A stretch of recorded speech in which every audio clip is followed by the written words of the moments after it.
Hello everyone, welcome to Sri talks 139. ముందుగా మన ఛానల్ని ఫస్ట్ టైం చూస్తున్న వాళ్ళు సబ్స్క్రైబ్ చేసుకోవడం మర్చిపోకండి. అలాగే వీడియోని లైక్ చేసి షేర్ చేయండి. ఇంకొక వారం రోజుల్లో మనం నూతన సంవత్సరంలోకి అడుగు పెడుతున్నామండి. అందరికీ కూడా నూతన సంవత్సరం వస్తుందంటే చాలా ఎగ్జైటింగ్గా ఉంటుంది. రకరకాల కార్యక్రమాలు అవి నిర్వహిస్తూ ఉంటారు. అదేవిధంగా ఈ నూతన సంవత్సర వేడుకలకు సంబంధించి అయోధ్యలోని రామ మందిరంలో కూడా అంగరంగ వైభవంగా కార్యక్రమాలు అయితే నిర్వహిస్తున్నారు. కొత్త సంవత్సరం వేడుకలకి సంబంధించి ఇప్పుడే అన్ని రకాల ఏర్పాట్లు అయితే చేస్తున్నారండి ఇప్పటి నుంచే. కాకపోతే జనవరి 1వ తేదీన కాదు, జనవరి 11వ తేదీన 2025 జనవరి 11వ తేదీన సుమారు 3 రోజుల పాటు అంగరంగ వైభవంగా విశిష్టమైన కార్యక్రమాలు అన్నీ చేస్తున్నారండి. ఎందుకంటే మనందరికీ తెలిసిన విషయమే, 2024 సంవత్సరం జనవరి 22వ తేదీన అంటే శుక్లపక్షం పుష్యమాసం ద్వాదశి అనమాట.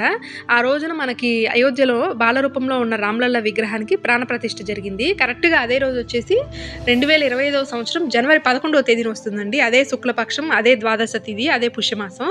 కాబట్టి జనవరి 11వ తేదీ నుంచి 3 రోజుల పాటు నిర్వహించాలని ట్రస్ట్ యాజమాన్యం వీళ్ళందరూ కూడా ఒక డెసిషన్ అయితే తీసుకున్నారు. ఇందుకోసం 3 ప్రదేశాల్లో అంగరంగ వైభవంగా ఏర్పాట్లు చేశారు. ఆ 3 ప్రదేశాలు ఏంటంటే, 1 అయోధ్య రామ మందిరం, 2 వచ్చేసి ఆంజనేయ స్వామి టెంపుల్, 3 వచ్చేసి మహాకాళి అమ్మవారి ఆలయం, దేవకాళి ఆలయం అనమాట. ఇక్కడ ముందుగా ఆంజనేయ స్వామిని దర్శించుకోవాలని చెప్పేసి మన పెద్దవాళ్ళు కూడా చెప్తూ ఉంటారు. ఎందుకంటే పరమ పవిత్రమైనటువంటి ఆ శ్రీరాముడికి గొప్ప భక్తుడైన ఆంజనేయ స్వామి విగ్రహాన్ని ముందు దర్శించుకుంటే మనకంతా మంచి జరుగుతుంది అని చెప్తారు. ముందుగా ఈ టెంపుల్ వచ్చేసి అయోధ్య రైల్వే స్టేషన్ నుంచి జస్ట్ 1 కిలోమీటర్ డిస్టెన్స్లో ఉంటుందండి. దీన్ని ఒక ఎత్తైన గుట్టపై నిర్మించారు. 300 సంవత్సరాలు అవుతుందన్నమాట అప్రాక్సిమేట్గా ఈ టెంపుల్ని కట్టించి. ఒక ఎత్తైన గుట్టపై ఉంటుంది ఈ టెంపుల్. స్వయంగా అయోధ్యను కాపాడడానికి వచ్చిన హనుమంతుడే ఇక్కడ ఉండేవారు. అందుకని ఆయన గుర్తుగా ఇక్కడ ఈ ఆలయాన్ని కట్టించారని చెప్పేసి మన పురాణాల్లో కూడా రాసి ఉంది. ఇక్కడ భక్తులు స్వామివారిని దర్శించుకోవాలంటే మినిమం 76 మెట్లు అయితే ఎక్కాల్సి ఉంటుందండి. ఈ టెంపుల్ చుట్టూ కూడా భారీగా బందోబస్తుని ఏర్పాటు చేసి కొన్ని ప్రత్యేకమైన పూజలు, కార్యక్రమాలు అయితే నిర్వహిస్తున్నారు. అలాగే ఈ టెంపుల్తో పాటు దాని పక్కనే ఉన్నటువంటి దేవకాళి ఆలయము. ఈ ఆలయం వచ్చేసి అయోధ్యకి నైరుతి దిశలో ఉన్నటువంటి ఫైజాబాద్ నగరంలో నిర్మించబడింది.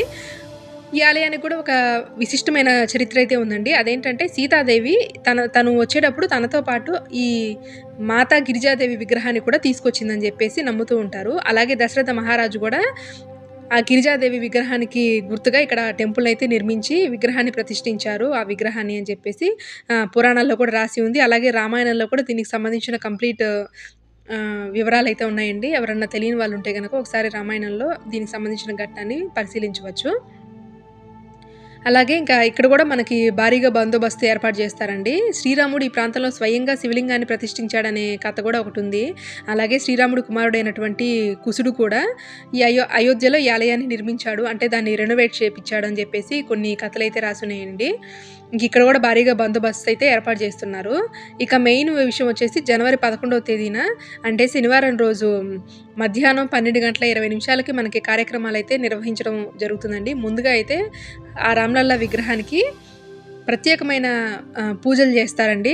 ఫస్ట్ పవిత్ర జలాలతోటి అభిషేకం చేసి తర్వాత మహాహారతి ఇచ్చి కొన్ని ప్రత్యేక కార్యక్రమాలు నిర్వహించిన తర్వాత ఇంకా అందరూ స్వామివారిని దర్శించుకోవడానికి ఎలో చేస్తారు. ఇదంతా కూడా మనకి 12:20 స్టార్ట్ అవుతుంది. విఐపీలతో పాటు సాధారణ ప్రజలు కూడా స్వామివారిని దర్శించుకోవడానికి వీలుగా అన్ని ఏర్పాట్లు అయితే సిద్ధం చేశారు. వీరితో పాటు సాధువులు కూడా దర్శించుకోవడానికి వాళ్ళకు కూడా ప్రత్యేకంగా ఏర్పాట్లు అయితే ఉన్నాయండి. భారీ సెక్యూరిటీ ఉంటుందన్నమాట. అలాగే నిత్యాన్నదానం ఉంటుంది. వీటితో పాటు ప్రతిరోజు కూడా మధ్యాహ్నం 3 గంటల నుంచి 5 గంటల వరకు రాగసేవ, అలాగే సాయంత్రం 6 గంటల నుంచి 9 గంటల వరకు ప్రత్యేకమైనటువంటి గీతాలు, సంగీత కార్యక్రమాలు అయితే నిర్వహించబోతున్నారు. ఆ పక్కనే ఉన్నటువంటి మైదానంలో ప్రతిరోజు మధ్యాహ్నం 2 గంటల నుంచి 3:30 వరకు శ్రీరాముడి కథని పాటల రూపంలో వర్ణిస్తారండి. అలాగే 3:30 నుంచి 5 గంటల వరకు రామచరిత మానస్ ప్రవచనం కూడా చేయబోతున్నారు. ఈ వార్షికోత్సవ వేడుకల్లో పాల్గొనేందుకు చాలామంది అయితే ఇప్పటికే టికెట్స్ బుక్ చేసుకున్నారండి. అన్నదానం కూడా అత్యంత భారీగా రకరకాల ఐటమ్స్ తోటి నిర్వహిస్తున్నారనమాట. కాబట్టి మీరు కూడా వెళ్ళి స్వామివారిని దర్శించుకోండి. అలాగే రీసెంట్గా అయోధ్య ఒక రికార్డ్ అయితే సృష్టించింది. అదేంటంటే, జనరల్గా తాజ్మహల్ చూడడానికి చాలామంది పర్యాటకులు వెళ్తూ ఉంటారు. తాజ్మహల్ని దర్శించడానికి వెళ్ళిన పర్యాటకుల సంఖ్య కంటే కూడా ఈ అయోధ్య రామ మందిరాన్ని దర్శించిన పర్యాటకుల సంఖ్య ఎక్కువగా ఉందని చెప్పేసి ఒక రికార్డ్ అయితే ఇది నమోదు చేసిందండి. మరిన్ని కొత్త విషయాల కోసం మన ఛానల్ని వాచ్ చేయండి. అలాగే సబ్స్క్రైబ్ చేసుకోవడం మర్చిపోకండి. Thanks for watching.